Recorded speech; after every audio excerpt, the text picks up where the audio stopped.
Let's have a look again at the press archetype.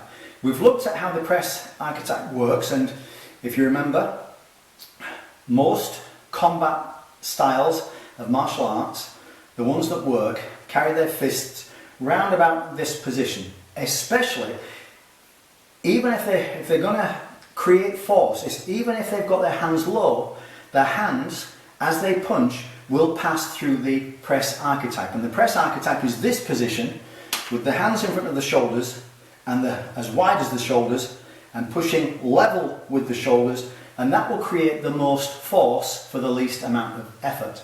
And martial arts is about creating force for the least amount of effort. You don't know how long a fight might last, so you need to conserve your energy as much as you can. Now, let's have a look at how this applies in terms of a press-up.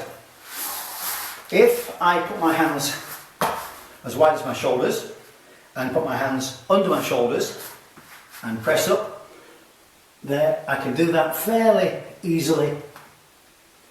And I'm engaging bicep, tricep, a little bit more tricep, deltoids, back and chest. If I put my hands further out, then suddenly it gets more difficult to achieve. So it's more difficult to produce force. If I put my hands close,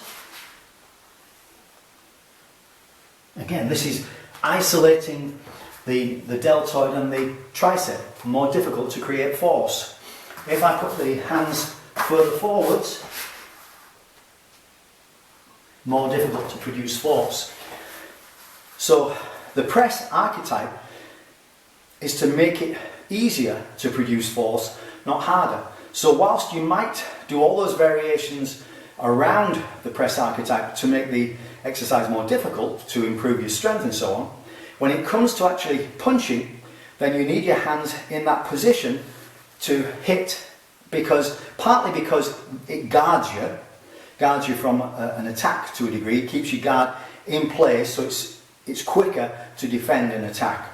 Attack is what we're looking at because the law of guard states that attack is the best defense. So your guard is really to enable attack more than it is to defend. Why? Because attack is the best defense. So this is why we use the press archetype, and also from martial arts point of view, why we keep the guard around about this level. Even if you go further forward, it's still at that kind of level. You don't put your hands further out unless it's a draw strategy. You don't put your hands too low unless it's a strategy that's going to improve your balance, or again could be a draw strategy. So this is the press archetype. Think of a bench press, and then you'll get the idea of how this works in terms of creating force. This is why some people who are smaller can create a lot of force compared to their body weight, because they understand the press archetype. They might not understand it front of brain, but they certainly understand it in their muscle memory. So that's the press archetype.